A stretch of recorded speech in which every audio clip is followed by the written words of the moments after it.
J'adore découvrir les nouveautés qui tournent autour du développement .NET. En 2000, je vous parlais déjà de .NET avant sa sortie officielle. Il y a déjà 7 ans, je vous faisais découvrir Blazor et en 2023, on explorait les premières versions de Semantic Kernel. Cette année, mon petit doigt me dit que les 3 lettres MCP vont être au cœur des discussions. Dans cet épisode, je vous présente ces principes fondamentaux, la théorie et la mise en pratique avec des exemples concrets qui vous permettront de mieux comprendre cette hype autour de cette technologie. DevDevDev.net, épisode 68, MCP au cœur de l'IA, c'est parti!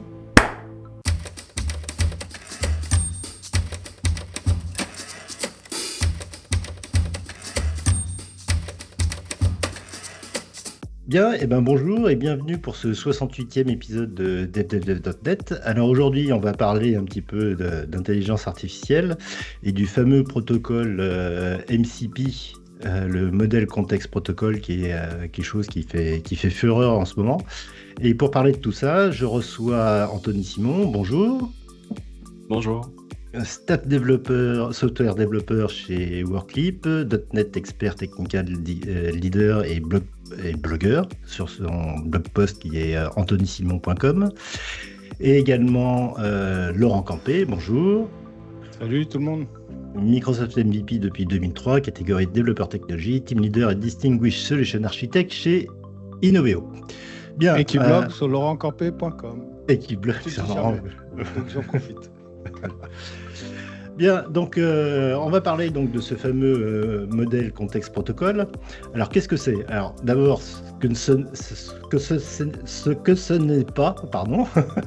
Donc c'est pas Microsoft Certified Professional, c'est pas non plus les maladies à caractère professionnel des Pays de la Loire, c'est pas non plus le fameux MCP, vous avez reconnu ou pas l'image, non? Ah bah pourtant t'es vieux toi, tu devrais connaître, c'est le fameux Master, je sais plus, donc c'est le grand méchant dans Tron, le premier de ce nom. Ah ouais. C'est extrait du film Tron, voilà. Ah ouais. Et puis il s'appelait MCP. Il s'appelait MCP aussi. C'est il y a longtemps. J'ai pas connu ça. Ouais, et le dernier, c'est des complotistes, donc c'est surtout pas ça. Donc c'est le fameux modèle contexte protocole, alors qui dans sa version actuelle a été mis en open source par Anthropic en novembre 2024. Donc c'est vraiment pas vieux puisqu'on enregistre ce podcast en avril 2025. Donc on est à 6 mois d'écart. Et si vous regardez un petit peu le nombre, enfin l'augmentation des stars sur GitHub de ce modèle de ce projet open source, ça a véritablement complètement explosé. Alors les origines, moi tout le monde dit c'est tout nouveau, c'est inventé par Anthropic, etc. L'implémentation, oui, mais c'est un besoin qui existe depuis, j'allais dire, que les ordinateurs existent. Turing en avait déjà parlé, mais si on parle de l'informatique moderne, on avait déjà des besoins de communication entre applications, donc les fameux copier-coller. Je vous rappelle que l'iPhone a mis un temps monstrueux pour implémenter le copier-coller à l'intérieur de iOS. Ensuite, on a eu des solutions entre ordinateurs distants sur le même réseau avec Corba, ComPlus et Decom. Ensuite, quand on a voulu se communiquer avec des éléments qui étaient un petit peu plus lointains, donc sur Internet, on avait les fameux web services qui sont apparus en 2001, si je ne m'abuse, et puis un peu plus tard, il y a eu les fameux WCF, qui maintenant sont, enfin je ne sais pas pour vous, mais sont pratiquement plus utilisés. Moi, j'ai un projet encore où je l'utilise, mais sinon... En SOAP, nous on l'utilise encore, donc on a service en SOAP. Ouais. Je ne serais pas étonné de savoir qu'il y a encore quelques fichiers ASMX quelque part dans le monde en production. C'est sûr, oui. Et donc après, ça a été principalement remplacé par les API REST avec donc le JSON qui est largement utilisé. Mais le MCP, lui, vient après tout ça et alors il répond à une problématique que les API REST ne sont pas capables de répondre.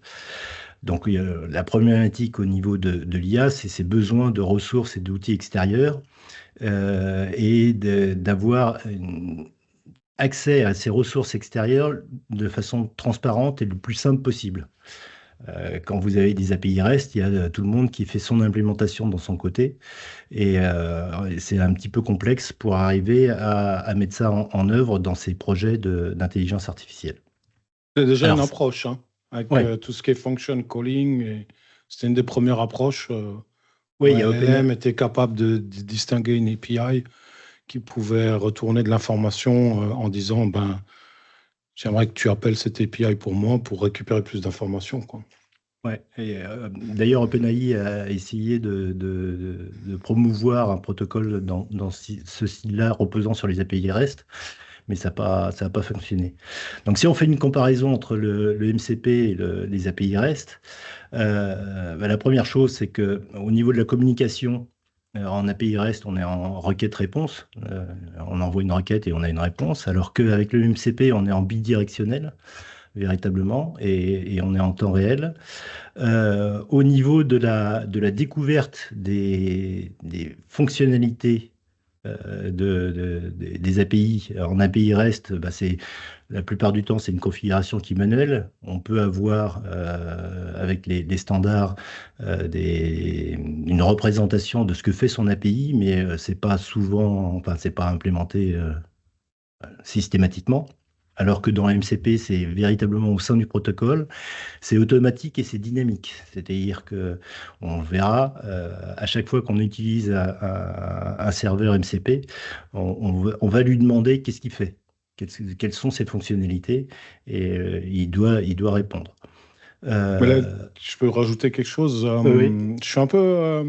le côté automatique, je pense que c'est juste parce que c'est relié au LLM. Et c'est le LLM, en fait, qui va recevoir des informations, qui va pouvoir choisir l'API qui est le plus intéressante pour résoudre un problème qu'il a, alors qu'avec une API REST, c'est juste une API, il n'y a pas de logique avec un LLM qui est couplé, à part si on a encore une fois le function calling avec les API REST. Et là, ça marche à peu près pareil. Ouais.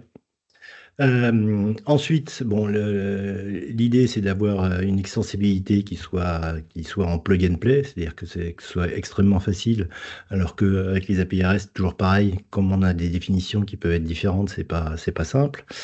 Et puis ensuite, la standardisation et puis l'orientation qui est véritablement spécifique à l'IA. Alors les différents concepts de base qu'on a à l'intérieur de MCP, si on fait une représentation des échanges qui existent entre les serveurs et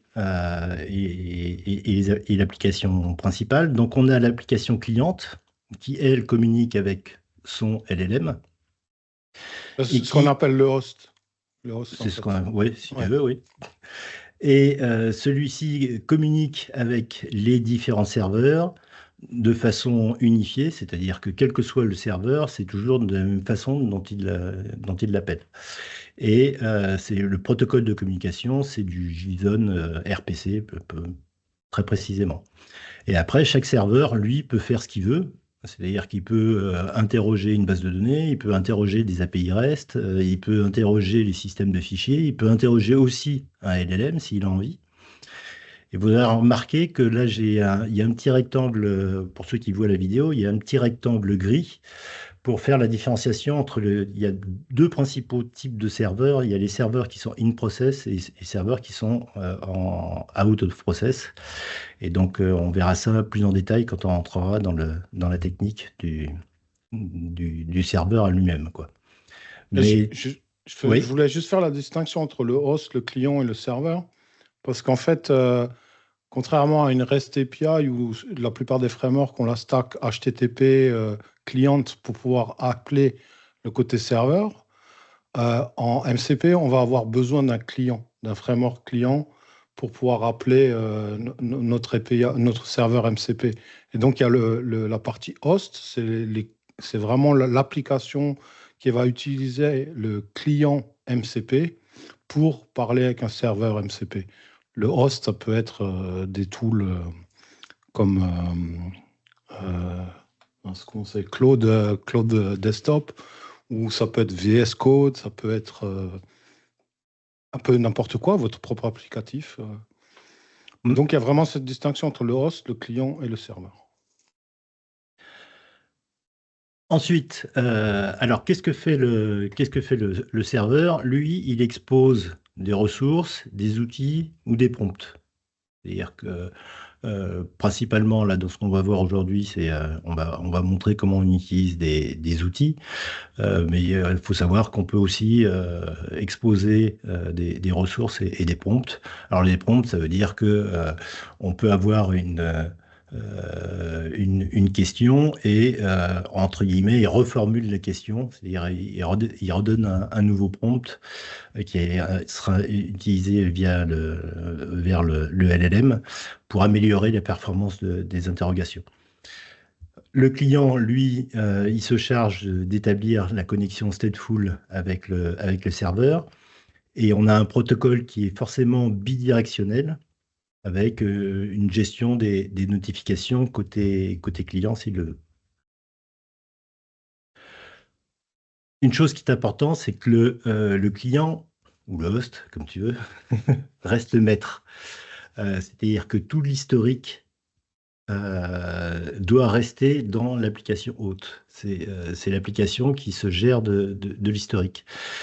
Les interactions entre les différents serveurs sont gérées par l'application hôte. C'est lui qui fait l'orchestration entre les différents serveurs MCP qu'il va utiliser. Et de même, la sécurité, alors là, je mets des gros guillemets par rapport à la sécurité, on le verra un petit peu plus tard, mais c'est l'application hôte qui est en charge de gérer la sécurité. Question, attends Richard. Oui. L'historique, c'est pas clair pour moi ce que tu veux dire reste dans l'application hôte. C'est quoi ce que tu appelles l'historique? C'est-à-dire, imagine que tu fasses un chat et puis tu as un serveur MCP qui donne un certain nombre de fonctions supplémentaires. L'historique du chat, c'est le client. La liste des messages. Voilà, c'est ça, ouais. Ouais, ok. Moi, je voulais rapporter un petit point avant qu'on aille plus loin, parce que quand j'ai rencontré quand j'ai entendu parler de MCP la toute première fois, j'avais du mal à comprendre en fait le besoin en arrière, parce que je savais déjà qu'on avait ce qu'on appelle le function calling que tu as mentionné, Oui. Laurent, plus tôt. C'est le function calling, on peut l'utiliser en .NET, en C# avec semantic kernel par exemple. Je l'ai déjà fait, monter ma fonction, je décris mes paramètres, je décris la fonction elle-même, qu'est-ce qu'elle fait, puis le LLM l'appelle. Donc, je me dis, pourquoi est-ce qu'on a besoin de MCP? Et là, j'ai réalisé la différence entre comme vraiment, avec semantic kernel, il faut que donc, ta fonction soit comme vraiment du côté de l'application serveur, tandis que là, moi, sur mon poste, mettons, je sais pas moi, un exemple Visual Studio Code, je peux avoir des fonctions qui s'exécutent sur ma machine, qui sont appelées par un LLM distant, plus ou moins. Enfin, c'est pas exactement ça, mais avec cette intégration client-serveur, je peux fournir du contexte depuis ma propre machine locale à un LLM qui, lui, est ailleurs. Donc vraiment, moi, la différence fondamentale était à ce niveau-là, en fait, de comprendre qu'on avait besoin d'une couche intermédiaire, parce que jusqu'à présent, le contexte peut être enrichi, mais pas par les individus qui utilisent leurs outils localement. C'est vraiment une grosse différence. Est-ce que vous partagez cette opinion-là? Est-ce que c'est clair pour vous? Est-ce que j'ai mal formulé? Parce que vraiment, je suis pas exactement, enfin, pas tout à fait d'accord. C'est-à-dire que le gros avantage de MCP, c'est que justement les appels aux différents serveurs se passent toujours de la même façon. Et l'avantage, c'est que, j'allais dire, c'est comme quand tu fais une application en .NET, tu vas créer des DLL qui sont utilisés par ton application. Et ces DLL peuvent évoluer de façon indépendante de ton application. Peuvent être améliorés, peuvent avoir des implémentations qui sont différentes, etc. Et l'application cliente, l'application hôte, n'a pas besoin de savoir ce qui se passe exactement à l'intérieur de la DLL, puisque c'est elle qui est responsable de cette fonctionnalité. De la même façon que quand tu as des microservices, tu appelles les différents microservices, tu sais comment les appeler, mais tu sais pas forcément quelle est l'implémentation qu'il y a derrière. Je pense que si tu l'avais bien mis sur ton slide 8, quand tu montrais le client, le serveur, et tu avais une grosse box dont tu n'as pas parlé, qui est l'abstraction entre le client et la Ouais. partie serveur. Et pour moi, la différence avec le function calling, c'est que le function calling, tu gères l'API d'une certaine façon et tu vas exposer cette API au client. Là, tu as une abstraction des différentes API pour le LLM. Et cette abstraction, elle est toujours là, c'est toujours la même chose, quoi. Et donc, tu arrives à complètement à découpler ton client et ton côté serveur, alors qu'avec un function calling, tu es obligé le client, il doit connaître l'API derrière pour pouvoir la déclarer, quoi. Ouais. Alors que là, tu vas avoir ton client qui va demander au serveur, hey, qu'est-ce que tu supportes comme function, comme tools, et il va lui retourner une collection de tools. Et dans l'autre approche, c'est vraiment la partie de ton application qui va dire, ben, ça, c'est les tools que tu peux utiliser, les différentes API. Donc, tu as cette notion d'abstraction entre les deux. En fait, MCP, c'est souvent décrit comme le USB-C des LLM. C'est-à-dire que l'USB-C, c'est un standard et c'est un protocole. Ça permet de plugger un device sur un ordinateur ou sur différents types d'ordinateurs et ça a standardisé la façon dont le device et l'ordinateur discutent. Donc ça, c'est l'abstraction, en fait, c'est le protocole qui permet de faire ça. Et donc, en fait, ça permet de connecter un host ou une application à n'importe quel type de serveur, de façon transparente. Et c'est ça la force de ça. L'autre, en fait, c'est spécifique parce qu'on a besoin de déclarer les API dans le côté client. Donc pour moi, c'est ça la vraie force de MCP, quoi. Oui, c'est ce qui fait sa popularité. N'importe qui peut maintenant adhérer à ce standard et exposer n'importe quelle ressource ou outil, méthode, fonction qui peuvent avoir des side effects. Ouais. Alors, on parlera de tout ça, notamment quand on parlera de la sécurité, parce que là, pour moi, c'est un gros point. Les serveurs, justement, je reprends mon exemple quand même de l'application avec les DLL où il y a l'implémentation qui est complètement indépendante. L'idée, c'est d'avoir justement chaque serveur, chaque microservice, on va dire, qui soit le plus simple possible. Il ne faut pas que ça fasse le café, ça fasse le jardinage et en même temps que ça nettoie ta chambre, quoi. C'est vraiment, chaque serveur a une fonctionnalité et il doit se limiter à cette fonctionnalité. Ensuite, il faut bien comprendre que chaque serveur est isolé. Il n'y a pas de communication entre les serveurs. Chaque serveur fait sa sauce de son côté et il ne connaît que le client avec lequel il a des interactions en temps réel.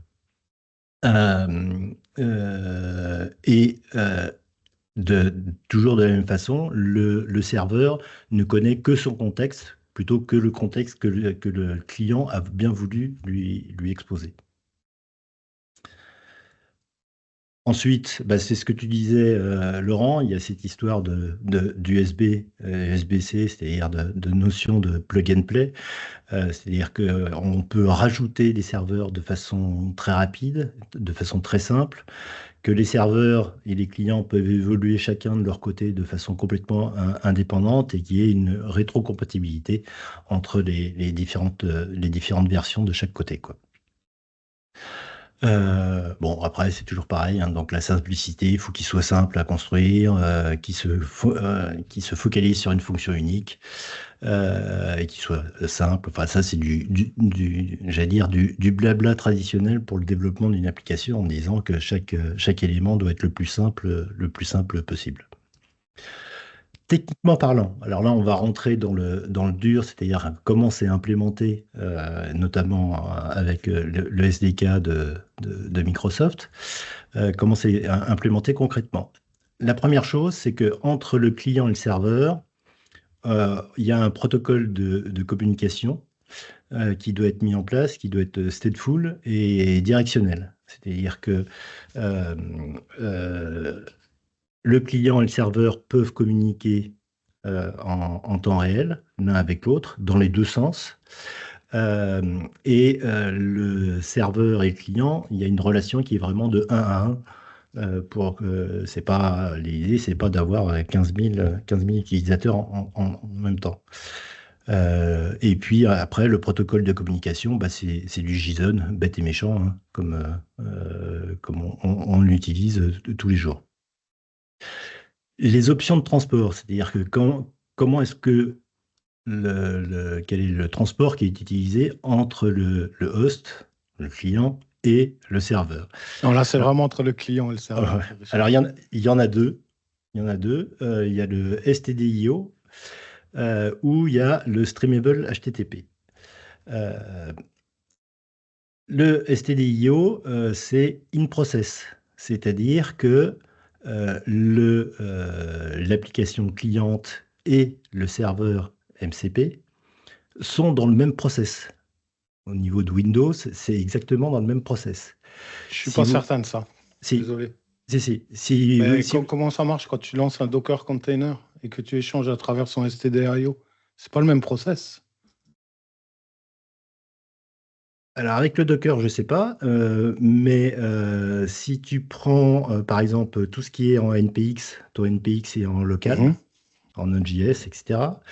Quand tu prends les exemples avec .NET, c'est dans le même process, puisque concrètement parlant, il lance un process.start, et donc il utilise le pipe le stream writer, et le stream reader qui existe entre les deux process. Donc c'est véritablement à l'intérieur du même process. C'est deux process, tu viens de dire, entre les deux process. Donc c'est pas le même process, c'est un sous-process. Oui. Mais le plus souvent, ils vont être sur la même machine à ce moment-là, s'ils vont être capables de démarrer le processus et communiquer. STDIO, c'est que sur la même machine, effectivement. Si tu prends l'exemple, il y a un serveur MCP qui est connu, qui est celui de GitHub, où tu peux aller interroger tes repositories GitHub, savoir ce qu'il y a dans les derniers pull requests, etc., pouvoir faire des ajustements, etc. Tu as ton NPX qui est lancé, donc tu as ton process qui est lancé, et lui communique avec les API. Donc, tu es vraiment toujours à l'intérieur de la même machine, quoi. Oui, c'est la même machine, mais tu as un premier process qui est le NPX, qui lui va démarrer ton propre programme. Donc, tu vas avoir un process qui crée un autre process et qui crée une dépendance entre ces deux process à travers le STDIO, c'est ça, non? Oui. Et si on reprend les problèmes de sécurité, c'est si ton application est lancée avec en tant qu'admin, ton NPX est admin.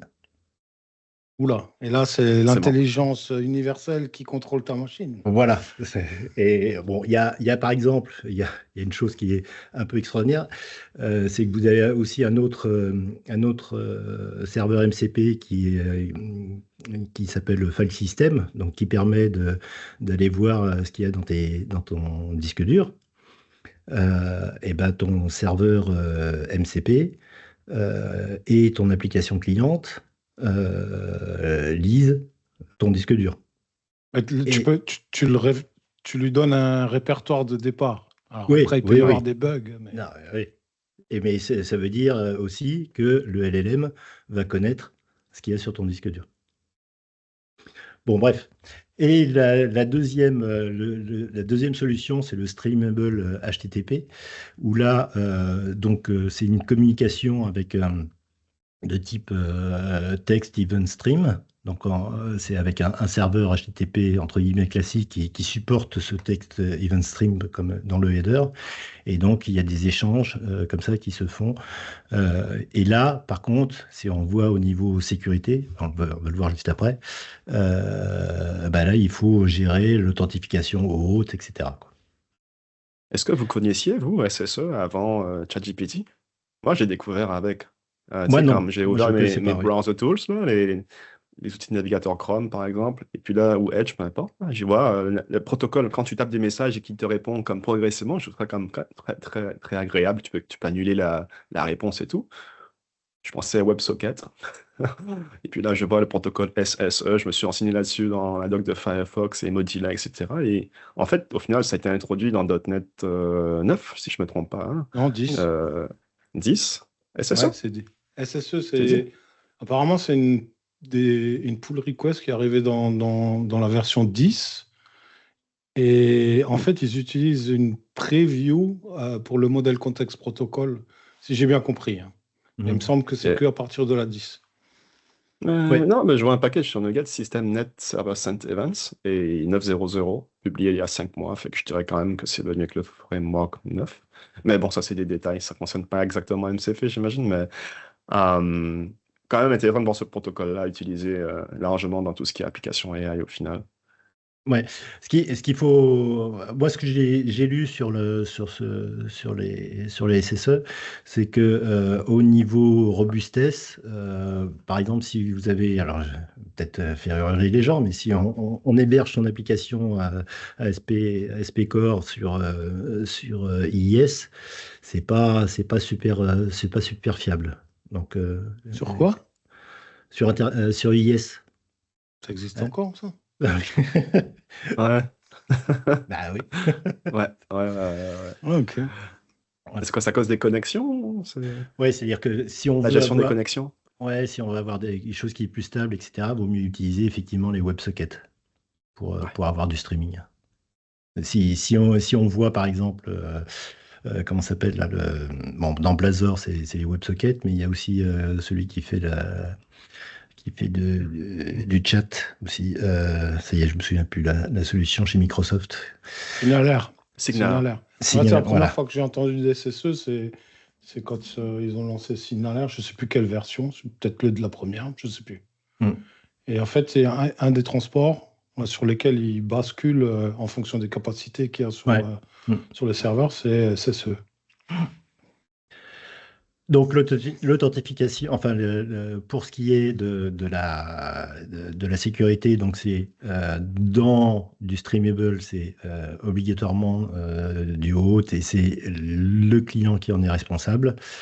Voilà quoi. Donc Alors, je viens d'apprendre un truc parce que moi, tout oui. ce que j'ai implémenté, j'ai jamais dû faire de l'authentification ou quoi que ce soit. Non, mais c'est pas obligatoire. Non, c'est pas obligatoire. Ah, ok, d'accord.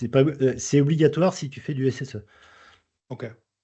Parce que tu sors de ton contexte. Tu sors de ton process. Mais le dernier article que j'ai fait, je fais un serveur SSE, mais Oui. je gère pas d'authentification. Ah bah, peut-être que tu peux pas, mais c'est pas c'est pas recommandé fortement, quoi. Ah non, non, oui, d'accord. Ouais, Je dis pas ouais. que. Ok, ok. Ouais, ouais. Parmi les utilitaires supplémentaires qui sont fortement recommandés, bon, on a une notion de ping, de progress et de cancel. Donc ping pour savoir si le MCP il est bien opérationnel. De progress, c'est-à-dire que si vous avez des tâches qui sont longues, il y a une notification en callback pour indiquer où on en est dans l'avancement. Je vous avouerai que j'ai essayé de le faire marcher, j'ai pas réussi ça, mais bon, c'est un autre sujet. Et enfin, vous avez le cancel, c'est-à-dire que pareil, si vous avez une communication qui est un peu longue, le client doit avoir la possibilité d'annuler cette communication. Mais c'est pas des outils obligatoires, ils sont fortement recommandés, quoi. Les ressources, donc on reprend un petit peu ce qu'on avait vu juste avant. Donc exposé par le serveur, il y a cette fameuse discovery. donc qui permet de dire au client quelles sont les fonctionnalités qui sont exposées par le serveur. Et donc, il y a trois types de fonctionnalités qui sont les ressources, les prompts et les outils.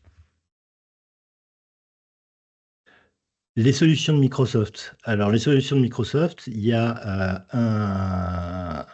essentiellement un projet open source qui est sur le GitHub de Model Context Protocol, qui n'est pas chez Microsoft, mais qui est sur le GitHub de Model Context Protocol, qui est le C# SDK officiel, qui a été initié par une personne qui s'appelle Peter Holgard Petersen de Saxo Band à Copenhague, qui est quelqu'un qui n'est pas du tout de chez Microsoft. Et ils ont trouvé que c'était assez sympathique ce qu'il avait fait, et donc ils ont récupéré son projet et ils l'ont intégré à l'intérieur du projet open source de Model Context. Ce projet-là, ce repo sur GitHub, là, le repo officiel justement Oui. de .NET, j'ai su que les choses étaient sérieuses quand dans la liste des commits, j'ai vu qu'il y avait Stephen Toub. Oui, et c'est un des joue plus là-dedans. actifs actuellement. Quand tu sais que ce gars-là, il travaille sur un projet, tu Ouais. sais que les choses vont être efficaces et performantes, pas vrai? Et qu'il n'est pas là pour faire de la figuration.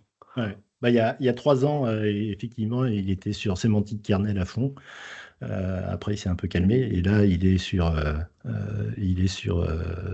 effectivement sur cette solution, et c'est lui qui poste le plus actuellement, hein, qui fait le plus de pull requests. Donc, il y a une intégration au sein de Semantic Kernel, il y a une intégration au sein de Microsoft Extension.ia, et ils ont fait également un exemple de serveur MCP avec Playwright. On verra comment ça fonctionne. C'est assez drôle de voir comment ils ont fait leur truc, quoi. Il y a aussi un gars de chez Microsoft qui a fait un serveur pour le Microsoft Graph, qui est assez bluffant, qui s'appelle Loka, Lokka. Ah, j'ai pas vu celui-là. Ouais, c'est assez fou. J'ai vu la vidéo plus tôt dans la journée. Et communiquer en fait avec ton tenant Microsoft 365. C'est ça que tu fais à travers Claude, les outils. Tu peux juste dire comme c'est quoi la liste de mes utilisateurs dans mon tenant. Ouais. Envoie un email à telle personne. C'est quand même fou. Et ce qui est aussi fou, c'est à la vitesse à laquelle les gens ont été capables de créer des serveurs MCP. Pas vrai? Parce qu'on a dit, c'est sorti il y a en novembre 2024, Ouais. si je ne me trompe pas. Et depuis la liste des outils qui sont publiés, il y a cette liste hein, sur GitHub, Ouais. c'est Awesome MCP Server, si je ne me trompe pas. Et dedans, il y a des centaines d'outils. Tout le monde se lance Ouais. là-dedans, pas vrai? Parce que ça devient tellement facile grâce à ce protocole, qui est standard et très facile à intégrer avec plein de SDK, ben, toutes sortes d'outils d'intégration peuvent être possibles. Si vous voulez faire en sorte que je sais pas moi, vous utilisez Jira et que tous vos tickets soient disponibles à travers votre chat, ben, c'est facile de juste créer un outil qui a que d'Agir. En fait, je suis très certain qu'il y en a déjà un là, en ce moment qui existe, même peut-être pas non officiel. Ce serait pas étonnant. Ouais. Bon, on va parler, on va passer dans le vif du sujet. On va faire une petite démo pour voir déjà dans un premier temps, sans parler d'intelligence artificielle, comment ça marche et comment on fait l'intégration entre un client et un serveur MCP.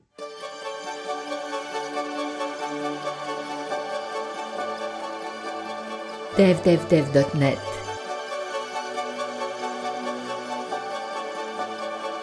Richard Clark. Bien, donc j'ai une solution là, qui sera sur GitHub et que vous pourrez télécharger si ça vous amuse. Donc dans cette solution, j'ai deux projets. J'ai un projet qui est le MCP Playground Server. Je me suis inspiré un peu de tes projets là au niveau du nom, Laurent. Je trouvais que Playground c'était sympa comme nom. Donc, les grands esprits se rencontrent. Hein. Ouais. Donc, on a le MCP Playground Server, c'est véritablement le serveur MCP qu'on veut implémenter. Pour ce faire, donc je lui ai juste rajouté le modèle Context Protocol, donc la dernière version de ce SDK. Alors, ils en sont à la version 0.1.0.-preview 9. 9, ouais, il n'y a pas longtemps. Ouais, il n'y a pas longtemps, il y a 2 ou 3 jours, je crois, je sais plus. Donc, qui vient juste de sortir. Donc, il suffit juste de rajouter ce package pour pouvoir l'utiliser.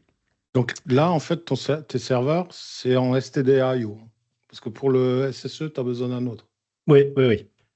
Ouais. Ok. Donc, Parce qu'il y a aussi un modèle contexte protocol.spnet, je crois, ou quelque chose comme ça. Et Ouais. ça, c'est pour faire des serveurs SSE. oui, et il faut, enfin, ce protocole, enfin, ce package de get là, donc qui référence quand même modèle context protocol. Si tu regardes le code source, il y a une cinquantaine de lignes de code à l'intérieur. Hein. C'est juste mapper les appels API. L'intégration. Ouais, qui sont relativement simples. Alors, à l'intérieur de... alors, hop, je vais l'augmenter un peu. Pousse-toi. Voilà, donc la seule chose que je fais qui est bien spécifique avec mon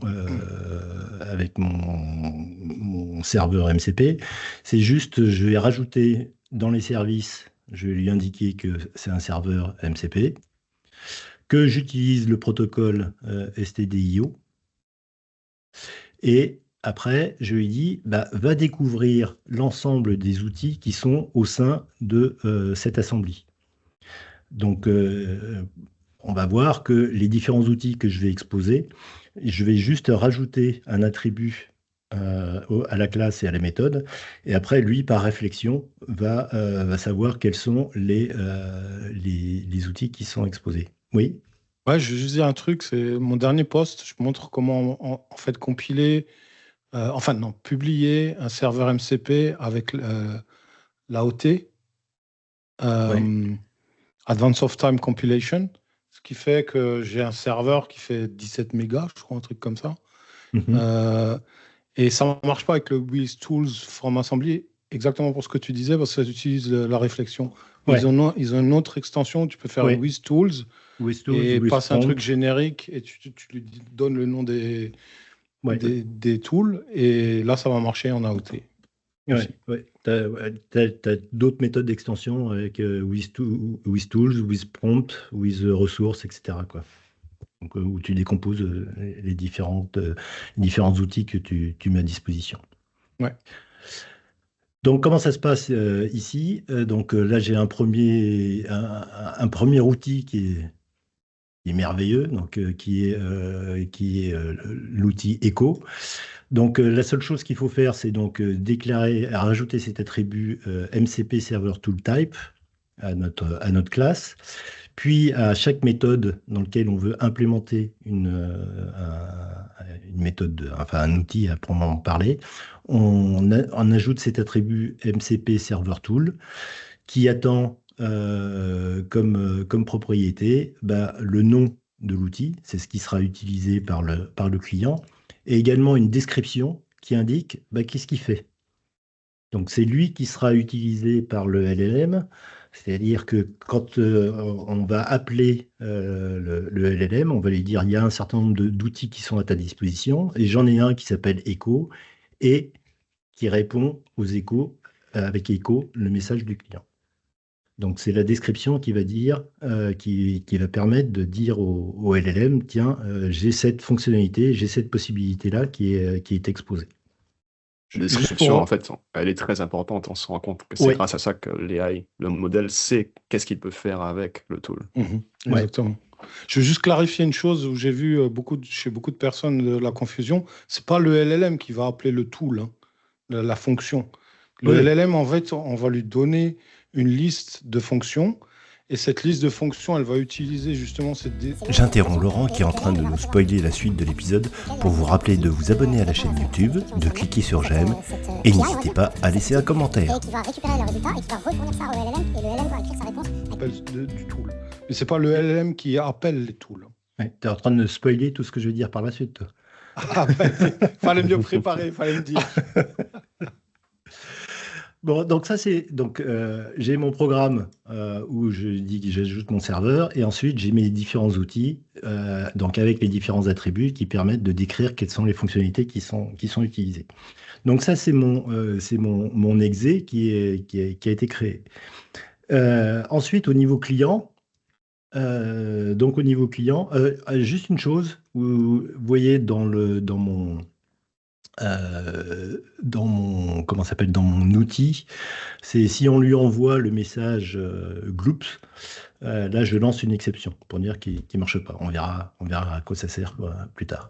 Donc au niveau du client, bon, et de la même façon, si on regarde au niveau des dépendances, bah lui, au niveau des dépendances qui sont installées, j'ai besoin uniquement d'ajouter le modèle contexte protocol, qui est le même package. Il n'y a pas de différence entre le package qui est utilisé côté serveur et le package qui est utilisé côté client.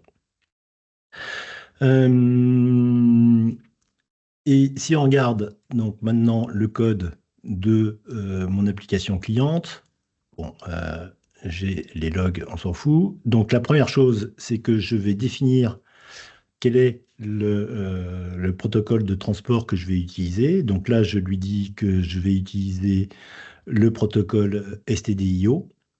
Ensuite, je vais donner un nom à ce protocole. Là, je l'ai appelé myServer. Et ensuite, j'ai la commande qui va être utilisée. Là, j'utilise la commande .NET.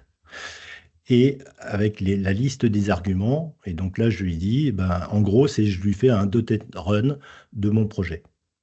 Donc, le transport qui est utilisé, donc là, on est en STDIO, c'est-à-dire in process. Il va lancer l'exécution de la DLL, de l'exé qui s'appelle MCP Playground Server. Donc ensuite, on a une factory qui va nous créer le client. Et la première chose que l'on fait, c'est que le client, donc le client du serveur MCP, il a une méthode qui s'appelle listToolsAsync, donc qui me permet de récupérer l'ensemble des outils qui ont été déclarés par le serveur MCP. C'est cette notion de découverte qui est très importante, c'est-à-dire qu'à chaque fois qu'on utilise un serveur MCP, on a forcément la possibilité de découvrir quels sont les différents outils et leur description. Puisque les ressources et les prompts. Voilà, c'est ce qui va être utilisé, parce que c'est ce qui va être utilisé par le LLM. Pour être plus concret avec ce que je disais avant, avec le host et le client, là, pour pas qu'il y ait de confusion. Donc là, dans cet exemple, le host, c'est le MCP Playground, c'est ton application, et le client, c'est ce qui est créé par le MCP Client Factory. Voilà, absolument. La distinction. Oui. Donc la première chose que fait l'application, c'est que ça va lister l'ensemble des tools. Ensuite, qu'est-ce qu'il va faire? Il va appeler, il va demander quelle est votre question, on récupère un string, et ensuite, on va utiliser le client pour appeler l'outil avec cette méthode qui s'appelle callToolAsync, dans lequel on lui passe le nom, le nom de l'outil qui doit être utilisé et l'ensemble des arguments. C'est-à-dire que ici, je veux appeler la méthode echo, execute async dans la classe echo, qui a été déclarée comme étant l'outil qui s'appelle echo et qui attend juste un argument qui doit être un string et qui s'appelle message. Donc là, on est d'accord, oui. Richard, ça c'est la même chose que du tool calling. Parce que le LLM ne décide pas d'appeler la fonction. Il n'y a pas de LLM. Il n'y a pas de LLM. Ouais. Là, c'est vraiment pour montrer comment se passe la communication entre le client. On est au niveau du protocole. Là, on est en train de tester le protocole de la façon la plus isolée possible, juste en C#. Ouais. Voilà, c'est ça. Ouais. Ok. C'est histoire de bien comprendre comment ça se passe, quoi. Donc ici, j'ai lancé mon application. Je ne sais pas si c'est assez gros, bon, j'espère. Donc là, je peux choisir les différents serveurs MCP. Donc là, je vais choisir d'appeler mon outil Echo. Donc la première chose, vous voyez qu'il nous liste bien l'ensemble des outils qui sont hébergés par le serveur MCP. Donc là, j'ai un outil qui s'appelle adjoint, une autre qui s'appelle Toneville News, un résume depuis URL et notre fameux echo. Et là, on voit bien la description qui est répond avec echo le message du client. Et donc là, je peux l'appeler, lui dire je m'appelle Richard, je lui envoie Richard. Donc à ce moment-là, il va envoyer un message au serveur MCP et le serveur MCP me répond bonjour Richard. Et donc tout va bien. Et si je lui dis gloops, donc là, normalement, ça devrait faire planter le serveur MCP. Mais là, juste le serveur MCP est toujours en pleine forme, mais il me répond avec un message d'erreur en disant attention, il y a eu un problème en invoquant la méthode echo.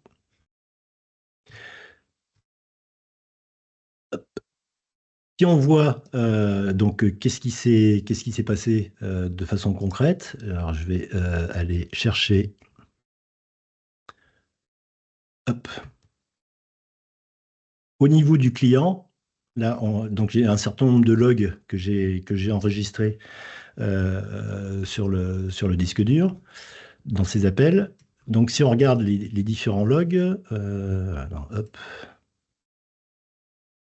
On voit que donc on démarre le client, que il y a la méthode donc initialize du serveur MCP côté client qui est créé. On a côté client toujours myServer, il lui envoie une requête et cette requête c'est pour lister l'ensemble des outils. Et ensuite, on a un appel avec un deuxième appel avec la méthode call pour appeler notre méthode echo côté serveur MCP. Et si on regarde côté serveur MCP, vous voyez qu'il y a quand même un peu plus de... Je vais peut-être diminuer. Voilà. Donc, on a le démarrage du serveur. Et ensuite, on voit bien qu'on a l'exécution de l'outil echo avec cette méthode execute echo qui a été faite. Et ensuite, il y a les sérialisations JSON qui sont effectuées. Au niveau si on voit l'echo tool, là, vous voyez qu'il retourne juste un string, donc quelque chose qui est relativement simple. Il a toujours la possibilité, il y a quand même la possibilité d'avoir des retours d'informations qui sont un petit peu plus complexes. Donc si on prend cette méthode, une méthode dans l'outil MeryTools, on a une méthode execute get adjoint qui renvoie à une liste d'objets de type adjoint. Donc, j'adore ton mix entre l'anglais et le français. Oui. Ça fait des années que je n'ai pas vu ça, je dois avouer, ça ne me manque pas. Donc un adjoint, il a un nom, une fonction et un âge. Bon. Et donc cet outil, il répond, il donne cette liste d'objets qui sont des objets complexes. Si on regarde côté client, côté client, on va pouvoir de la même façon appeler l'outil, toujours avec cette méthode call to asyncs, et on va aller récupérer la réponse.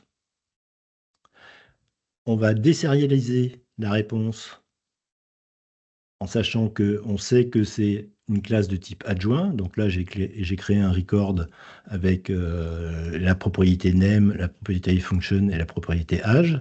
Et ensuite, je vais pouvoir afficher les différentes données qui sont récupérées. Donc on a bien un objet complexe côté serveur MCP qui est échangé avec l'application cliente. Je fais ça parce que souvent, les exemples qui sont donnés, c'est que du texte qui est envoyé. Là, c'est une bonne idée. On voit qu'on peut avoir des données qui sont complexes. Donc là, vous voyez que j'appelle l'outil adjoint et j'ai bien la liste des adjoints qui me sont envoyés avec Richard, adjoint au sport, et Jean-Jacques, adjoint à l'urbanisme. T'es vraiment adjoint au sport?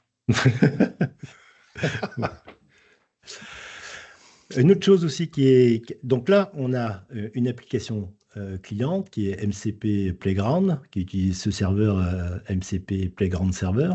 Mais on peut avoir d'autres applications, par exemple Visual Studio Code, qui peut être cliente de ce serveur MCP. Et Alors, pour ça- Rider. et Rider aussi, oui. Donc, c'est dans les nouvelles fonctionnalités de Visual Studio Code. Donc, si vous allez dans les settings de votre Visual Studio Code, vous pouvez maintenant lui rajouter une section MCP. Et à l'intérieur de cette section, c'est là où vous allez déclarer votre serveur. Donc là, j'ai déclaré le serveur que j'ai appelé MCP Server Playground. De la même façon, il a une commande qui est la commande .NET. De la même façon, il a des arguments qui sont run, project, avec le nom du projet, le chemin complet du CSproj, et puis ensuite l'argument nobuild. Et donc là, je vais pouvoir l'interroger au sein de Visual Studio Code.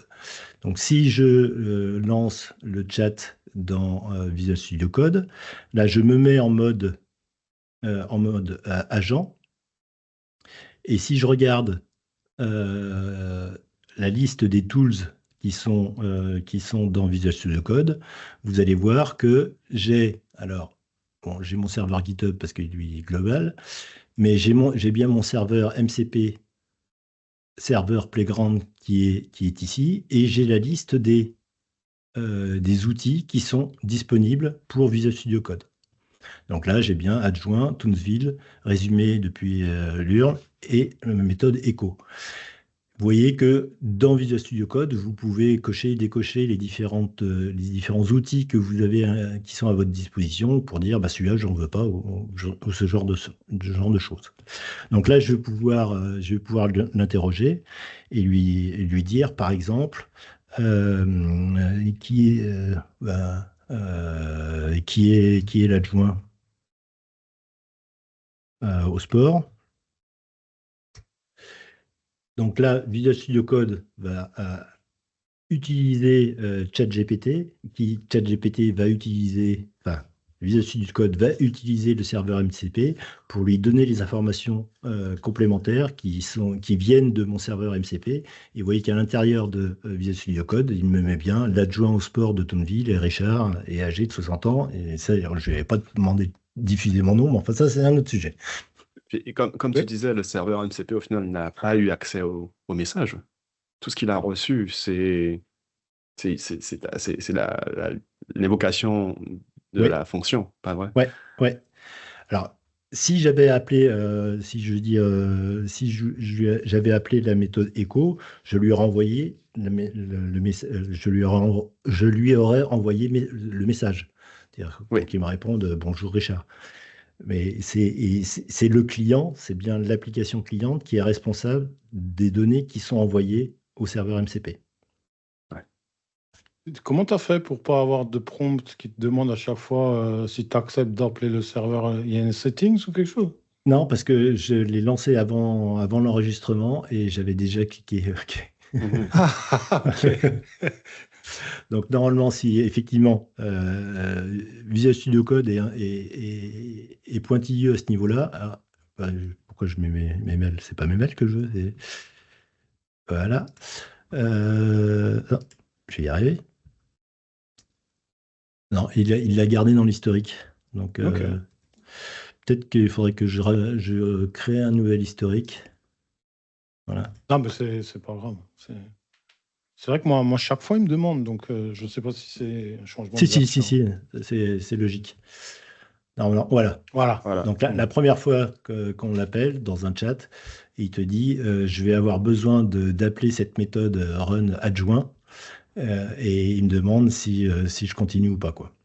Et tu peux voir les détails, et en fait, il demande gentiment ton autorisation, comme est-ce que tu m'autorises à appeler cet outil et à lui passer éventuellement cette information, ce qui est quand même important, je pense que le monde devrait vérifier, surtout pour les nouveaux outils, les nouveaux serveurs qui n'ont peut-être pas le contrôle dessus. Ouais. Tu as dit qu'on parlera de sécurité. Ouais, Moi, c'est tu un les sujet auras qui là. m'intéresse beaucoup, et qu'on pourrait garder ça pour la suite. Et il donne toujours mon âge et ça m'énerve. Bon, bref.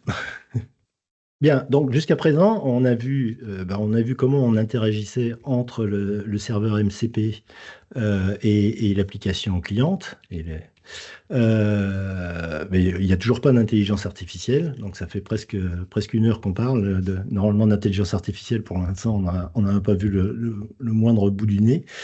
Euh, Ce qu'il faut savoir, c'est que c'est l'IA qui se charge de gérer, c'est le client, pardon, qui se charge de gérer l'IA. Alors, on peut avoir des serveurs MCP qui eux aussi interrogent de l'IA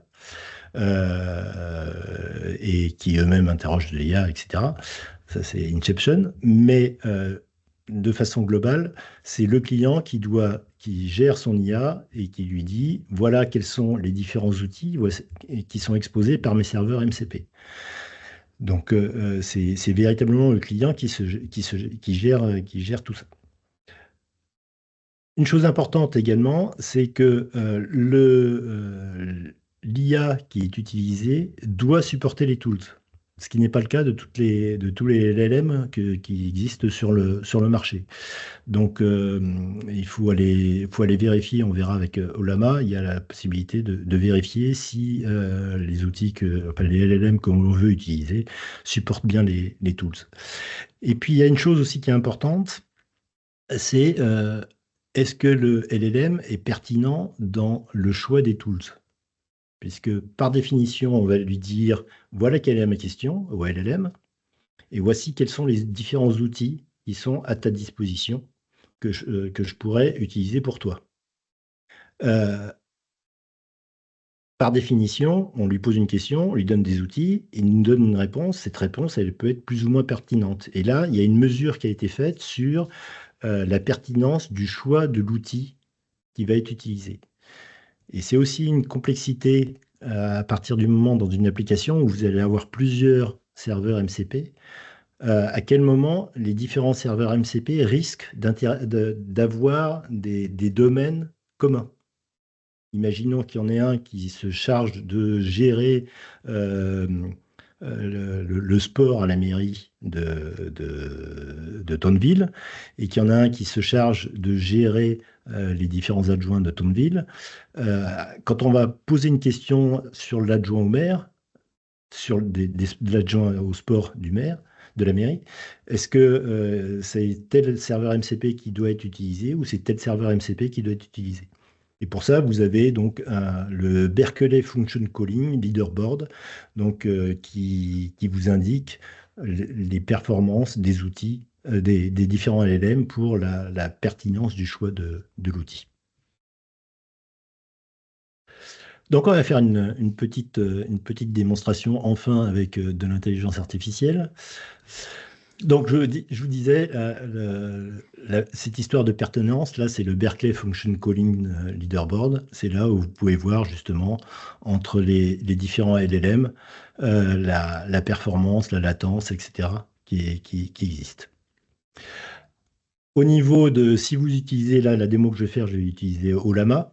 Parce que je suis près de mes sous et je ne veux pas avoir à donner des sous soit à Microsoft, soit à OpenAI.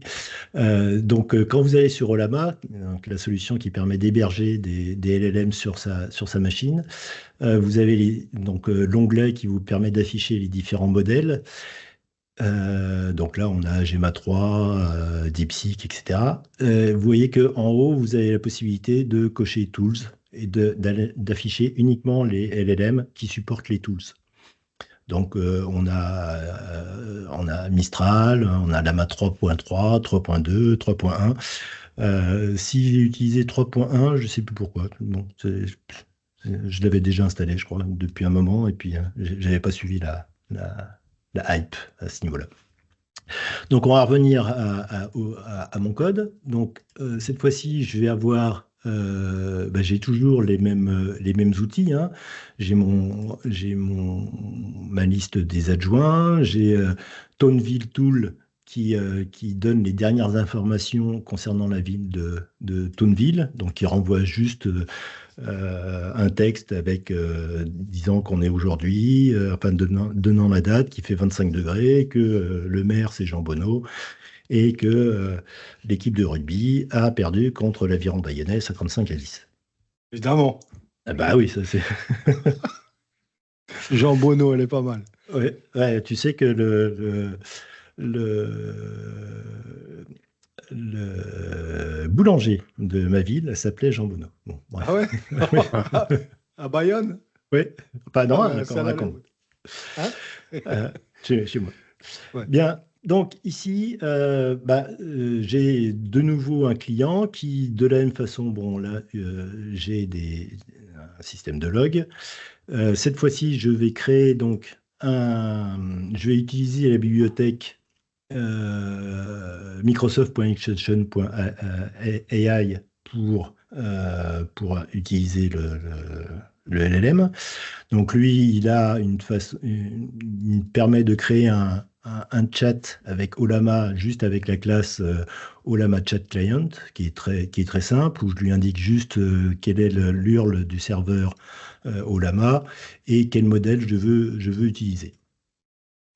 Je lui indique bien que dans mon chat, je veux utiliser les fonctions, que j'utilise toujours mon STDO Client Transport qui va vers mon serveur MCP Playground Server.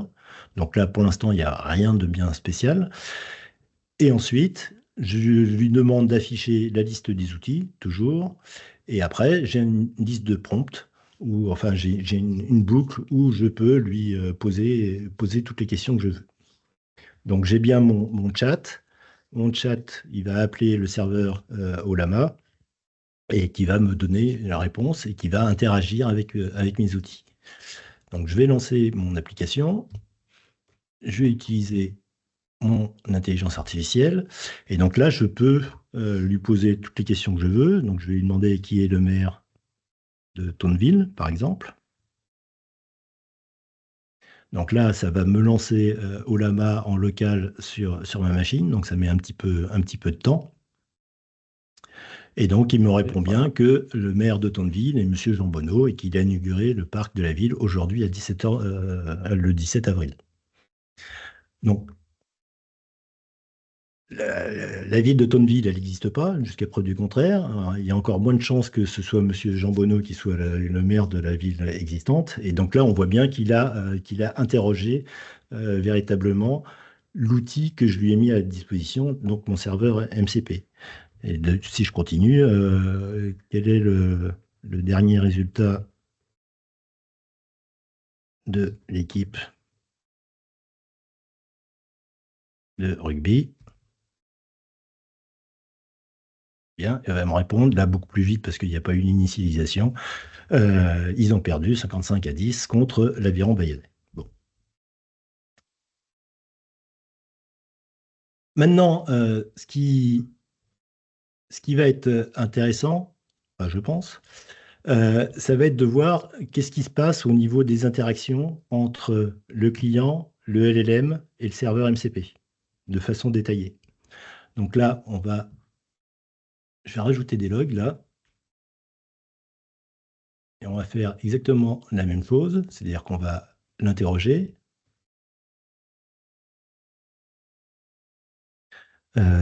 Qui est le maire de Tonville. Donc là, Donc là, j'ai les différentes requêtes, les différents échanges qui sont envoyés avec mon serveur Ollama. Donc, si on regarde, la première requête qui a été envoyée, hop, je vais virer tout ça là.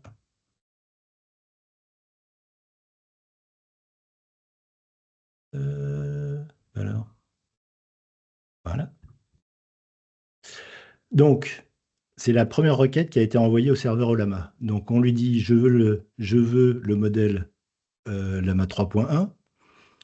Dans le message, j'ai bien le message qui a été envoyé, qui est le maire de Tonville. Ensuite, il lui dit quels sont les différents outils qui sont à la disposition du LLM. Donc, il lui dit qu'il y a bien la méthode adjoint qui donne la liste des adjoints de Tonville. Comme tu disais, Anthony, ce qui est important, c'est cette description pour que le LLM puisse savoir quelles sont les possibilités de l'outil. Donc là, la description, c'est donne les adjoints de Tonville. Ensuite, il y a les différents paramètres qu'il attend.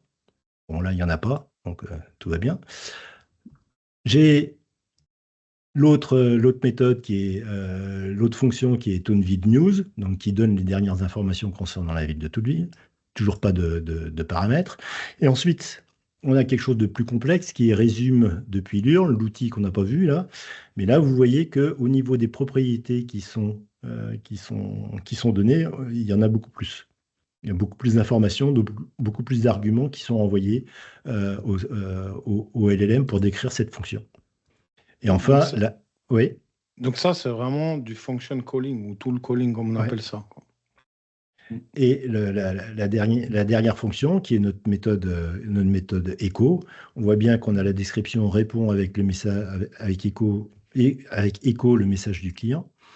Et dans les arguments qui sont envoyés, on a bien un premier argument qui s'appelle message et qui est de type string. Donc c'est ce qui est tendu. Donc le LLM sait qu'il y a cette méthode echo qui attend comme argument qui s'appelle message, qui est de type string. Donc ça, c'est le premier envoi qui a été fait. Et où est le paramètre de retour? Je te pose la colle. Paramètre de retour. Dans le A de la fonction? Ouais. C'est une bonne question. Il n'y en a pas. Il n'y en a pas? Non. Ensuite, on a la réponse du LLM. Et c'est là où ça va être intéressant.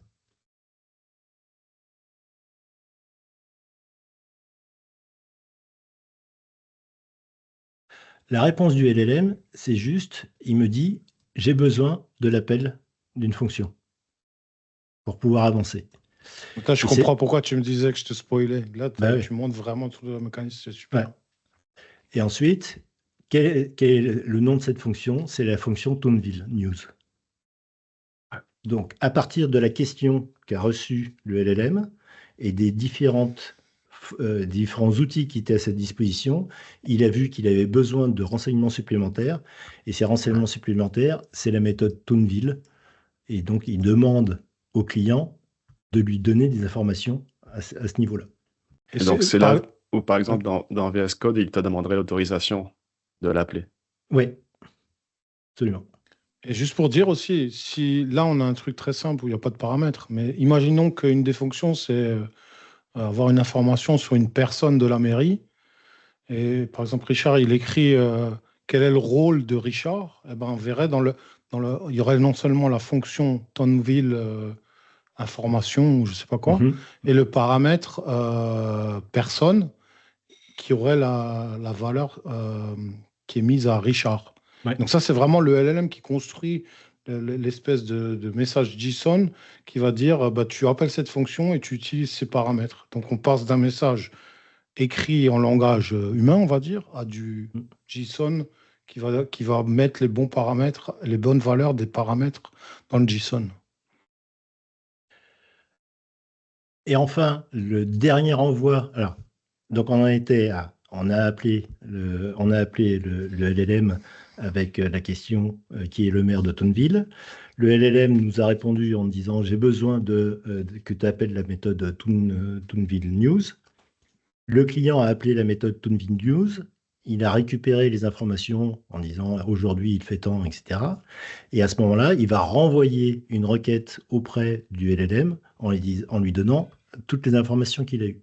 Donc là, on a toujours pareil, cette deuxième invocation du LLM. On a toujours le LLM, le Lama 3.1 qui est utilisé. On a comme contenu qui est le maire de Toonville. Donc c'est l'interrogation initiale qui a été envoyée. Et ensuite, on a une deuxième information qui est envoyée au LLM, qui est la réponse de mon MCP. Et donc, c'est là où on voit bien, ici, donc dans le content, on voit que là, on a aujourd'hui, il est aujourd'hui, on est le 17, il fera beau, il fera une température de 25 degrés, notre maire, monsieur Jean Bonneau, inaugure le parc de la ville. Donc, c'est l'information qui a été renvoyée par le tools. Et donc, on renvoie la question initiale plus la réponse du tools au LLM. Et donc, c'est lui qui va, à la fin, va renvoyer sa réponse finale avec ces données-là. Hop.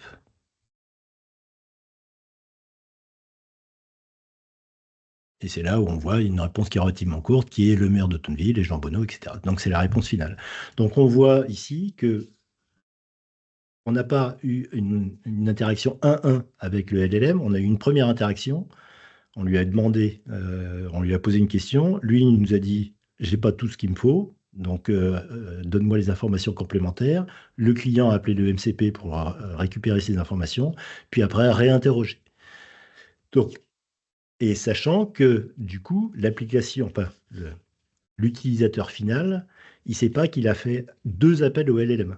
Donc moi qui suis une pince, ça veut dire que j'ai appelé 2 fois le LLM. Heureusement, il est en local, il est gratuit, si ce n'est qu'il dépense un petit peu d'énergie. Mais si j'avais utilisé OpenAI ou ce genre de choses, eh ben, j'aurais eu 2 fois des tokens qui auraient été envoyés, et donc un coût qui est supplémentaire. Donc c'est là où il faut faire attention, parce que on peut imaginer que en utilisant le tools, le LLM s'aperçoit qu'il y a encore une fois une réponse qui lui manque. Il va donc demander à appeler encore un autre tools, etc., etc. Donc on peut avoir comme ça une dizaine d'interrogations du LLM alors qu'il n'y a eu qu'une seule question qui a été posée.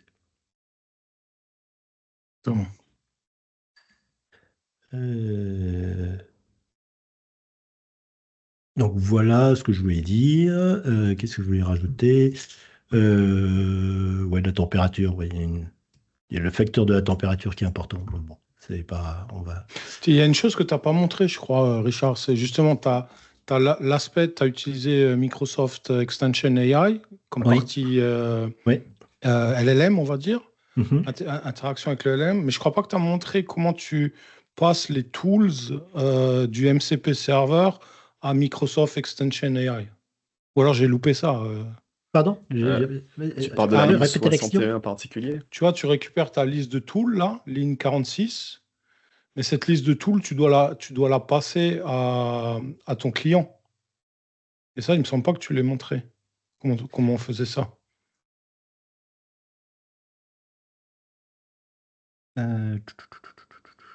Mais quelque part, tu dois passer les Oui. tools. Bah, si, quand je. Ah, option. Je pense pas que tu l'as mentionné, mais c'est un petit détail, c'était assez discret de voir la petite ligne 61 là. Mais effectivement, Ouais, c'est ils sont Ouais. passés. Parce que tu dois connecter les deux, c'est obligatoire, Ouais. sinon ça ne marche pas. Oui, c'est un peu logique, oui. Mm. Voilà, donc voilà au niveau de la démo avec Ollama. Donc on aurait pu très bien le faire avec OpenAI, avec Azure OpenAI, avec tout ce que vous voulez, quoi. Mais l'avantage de Ollama, c'est que on est en local et les informations cruciales que sont le nom du maire de Tonville, je ne voulais pas les donner à OpenAI. Surtout ton âge. Ouais, surtout mon âge. La question qu'on peut se poser, c'est justement, là, on peut imaginer très bien, c'est le cas, de proposer un certain nombre de serveurs MCP et les mettre à la disposition de tout le monde. Donc, il y a des exemples qui existent actuellement sur le marché, qui, comme vous le disiez tout à l'heure, il y en a des centaines et des centaines, et tous les jours, il y en a des nouveaux. Donc, on a la connexion à GitHub, on a la connexion à Playwright, File System, Google Drive, Google Maps, Slack, Times pour avoir l'heure sur les différents endroits de la planète. On a des connexions avec des bases de données. Par exemple, vous pouvez très bien faire une requête SQL sur une base de données Postgre. Ça peut être intéressant. Bon, la plupart du temps, il y en a beaucoup où il faut qu'il y ait Docker qui soit installé pour pouvoir l'utiliser. C'est le cas, par exemple, pour GitHub. Mhm. Donc, vous avez...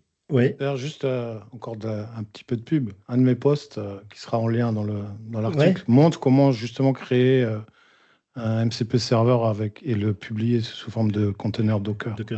Ouais.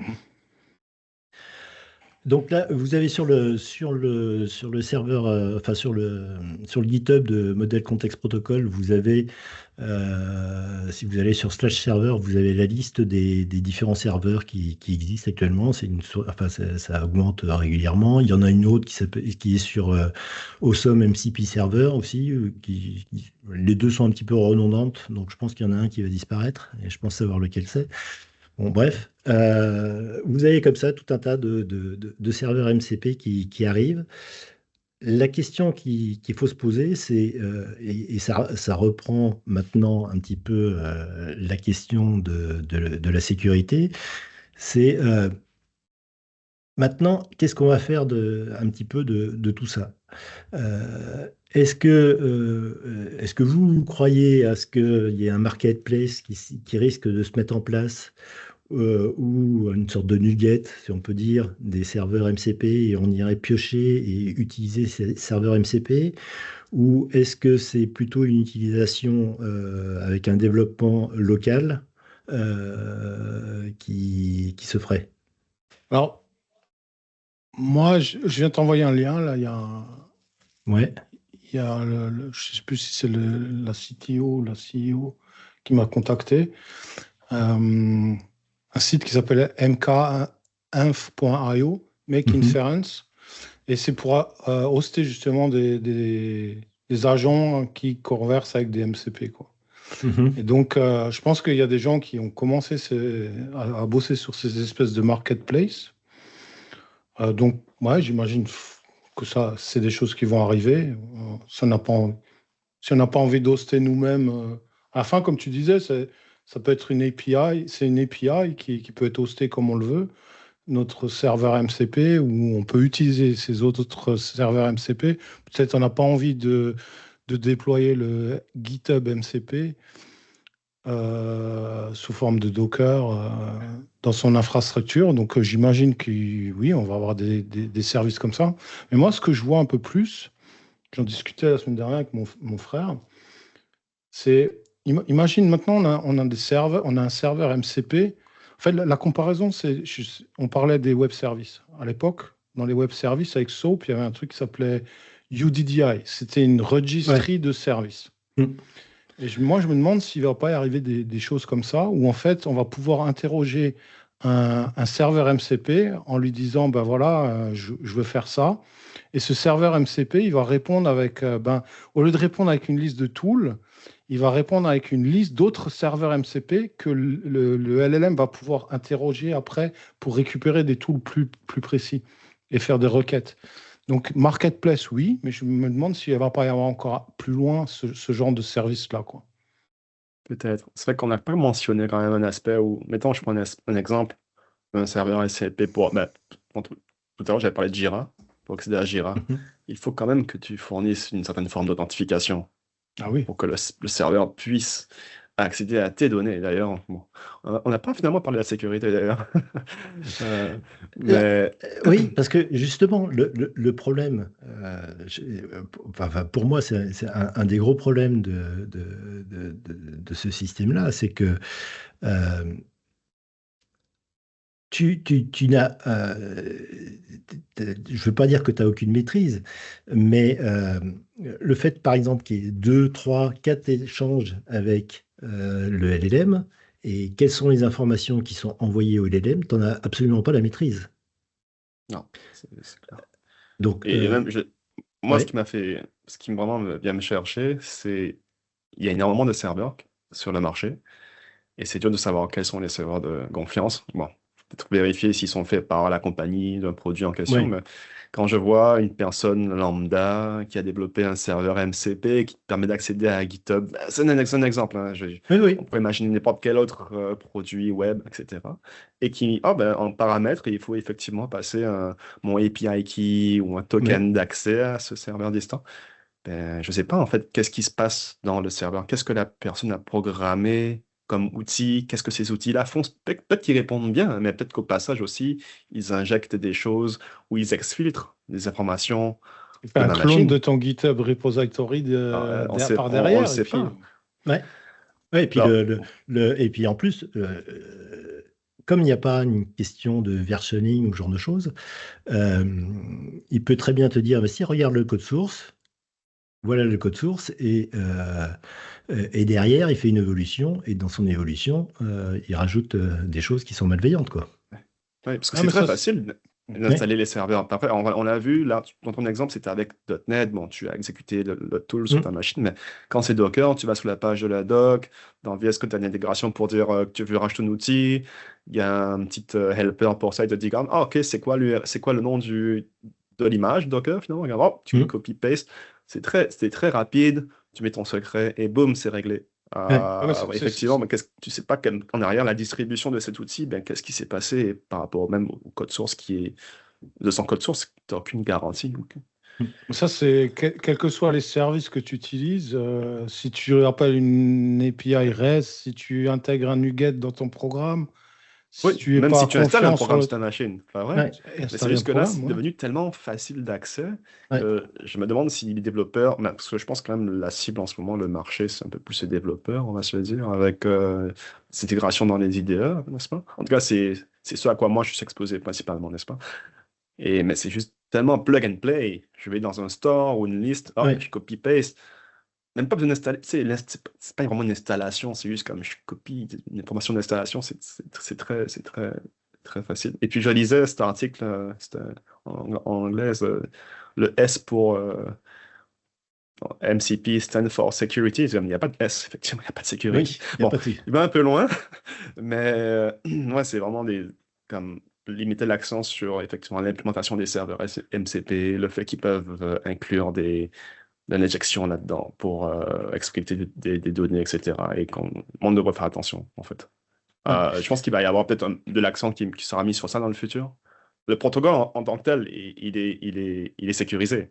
C'est juste que C'est il est l'utilisation. facile d'accès et Ouais. voilà, comme on a dit, c'est sûr que tu fais usage d'un outil, tu devrais le vérifier avant pour savoir est-ce qu'il est authentique, qu'est-ce qu'il fait, etc. Ouais.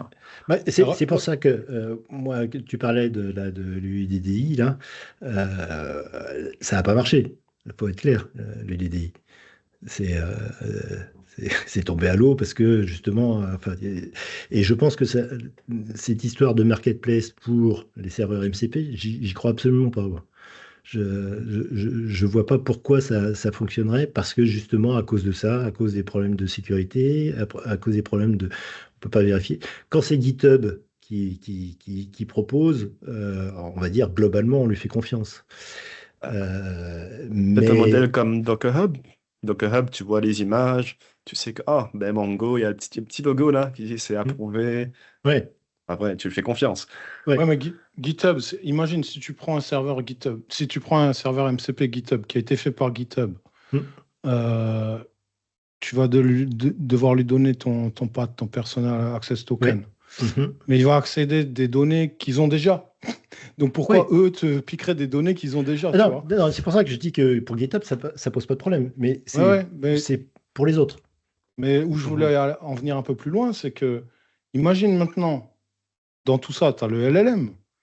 Oui, en Imagine, tu vas lui donner, donc tu vas récupérer des informations qui sont peut-être privées, tu vas les donner à un LLM comme OpenAI, qui vont peut-être l'utiliser pour enrichir leur prochain LLM, et peut-être que tu vas avoir des informations qui vont être utilisées. Donc ça, je pense qu'il y a cet aspect sécuritaire aussi, quoi, à considérer, quoi. Ouais, c'est pour ça que moi je vois plus pour des développements locaux, c'est-à-dire que au sein de la même entreprise, on demande de développer différents serveurs MCP. J'allais dire, comme on parle de microservices, on va parler de serveurs MCP pour des projets orientés IA qui seront utilisés et qui seront déployés au sein de l'entreprise. Maintenant, globalement, j'y crois pas du tout, quoi. Surtout qu'après, on n'a pas vu, il y a des problèmes de montée en charge, ce genre de choses qui existent. Mais tu vois, quand je reprends l'exemple de Loca, l'intégration avec le Microsoft Graph, là-dedans, tu accèdes à toutes les informations de ton entreprise. Évidemment, si tu donnes les accès qu'il faut, quoi. Mais imagine ces informations-là, elles vont passer dans des LLM. Tu as intérêt à ce que ce soit des LLM que toi, tu gères aussi, qui vont pas redistribuer la donnée aux fournisseurs du service, quoi. Sinon, tu vas avoir des problèmes de sécurité de ta donnée, quoi. Et on a principalement vu des exemples d'accès à des ressources, donc plus en lecture, pas bref. Et les outils qui peuvent avoir parce que tu peux aussi... On a parlé de GitHub. Moi, je peux faire une requête au MCP de GitHub, de me créer un GitHub issue, de me créer une pull request, par exemple. Donc, vraiment, avoir des side effects sur le système sur lesquels on interagit. Je sais pas, supprimer des répertoires sur ma machine. Alors oui, faut spécifier le répertoire parent, le root, là, mais quand même, c'est pas juste de l'accès à l'information en mode lecture. Ça peut effectivement prendre des actions sur un système, y compris supprimer, modifier, et à ce moment-là, un usage incontrôlé, c'est vite fait, hein, t'as mal tapé ton prompt, le modèle l'a interprété d'une certaine façon, et puis il peut te demander sur VS Code, il peut te demander veux-tu exécuter cette commande-là, mais d'autres éditeurs comme Cursor, je pense qu'il y a le mode YOLO. Je l'ai jamais utilisé, hein, mais c'est comme le mode YOLO, c'est approuve au préalable toutes les commandes qui sont exécutées. Ça, c'est vraiment dangereux. Puis tu te retrouverais peut-être éventuellement avec ah, mais il est passé où mon code source sur GitHub? Ah, ben, le tool l'a supprimé. Tu sais. Bah, c'est pour ça, je pense que, par exemple, le MCP pour Postgre, c'est que de la lecture. Tu peux faire que de la lecture de ta base de données. Le risque est mitigé. Le risque est mitigé. Je voudrais juste aussi rajouter, on a parlé des MCP serveurs à travers les tools. On a juste mentionné les prompts et les ressources. Et moi, il y a une utilisation du mode de ressources que j'ai bien aimé. On sait tous que les LLM, ils sont entraînés, et ils ont des données, connaissent des informations jusqu'à une certaine date. Imaginons que je veux la dernière version du framework JavaScript, je sais pas quoi. Moi, j'utilise Astro, par exemple, pour mon blog. Ils viennent de sortir une nouvelle version avec des nouvelles fonctionnalités. Mon LLM, il connaît pas cette nouvelle version. Alors, il y avait tout ce qu'il y avait avant, les RAG, les trucs comme ça. Mais maintenant, avec le MCP serveur et les ressources, je peux stocker sur mon MCP serveur de la documentation sous forme de ressources qu'il va pouvoir aller récupérer quand il sait pas utiliser cette nouvelle version. Et donc, il va pouvoir, en fait, utiliser cette documentation pour quelque part apprendre. Enfin, il va pas apprendre. Il va à chaque fois redemander la documentation, mais il va utiliser ça dans son contexte pour pouvoir formuler une réponse. C'est une façon facile d'accéder à plus de contexte au final. Exactement. Malgré la limitation de connaissances des modèles. C'est le but de MCP, avoir plus de contexte. Plus de contexte et d'avoir cette approche agent. Donc effectivement, comme tu disais, Anthony, d'actions qui peuvent être gérées par les serveurs MCP, quoi. Bien, eh ben écoutez, je crois qu'on a fait le tour. Enfin, fait le tour, non. Mais bon, on a fait un bon tour, je pense. On a fait un bon tour. Ouais. On est presque à 1h35 d'épisode. Écoutez, si vous aviez autre chose à rajouter. Non. Bon. Non, moi je pense que il y a déjà MCP, c'est déjà old school. Maintenant il y a le A2A qui est un protocole agent to agent qui est un peu le même concept que MCP, qui est entre un client ou un host et un serveur. Mais là c'est entre deux agents dans des systèmes agentiques. Et je sais plus qui c'est. Je crois que c'est Google qui a sorti ça. C'est Google qui a publié ça. Ouais. Donc voilà, on est déjà en retard. Je sais pas du tout. Richard. Ah putain, fifi. Non mais ça va trop vite. Regardez, les modèles, il y en a des modèles à chaque semaine maintenant. Maintenant on a tous les jours. On a GPT 4.1. Je vais faire un serveur MCP pour .NET. Je disais en fait, les AI maintenant ça va même plus vite que les frameworks JavaScript, quoi. T'as des trucs toutes les 2 heures, quoi. Qui sortent. Bien, eh ben écoutez, sur ces bonnes paroles, bonne soirée, bonnes vacances de Pâques, et puis à la prochaine. Ciao tout le monde. Demain, bonne soirée, ciao.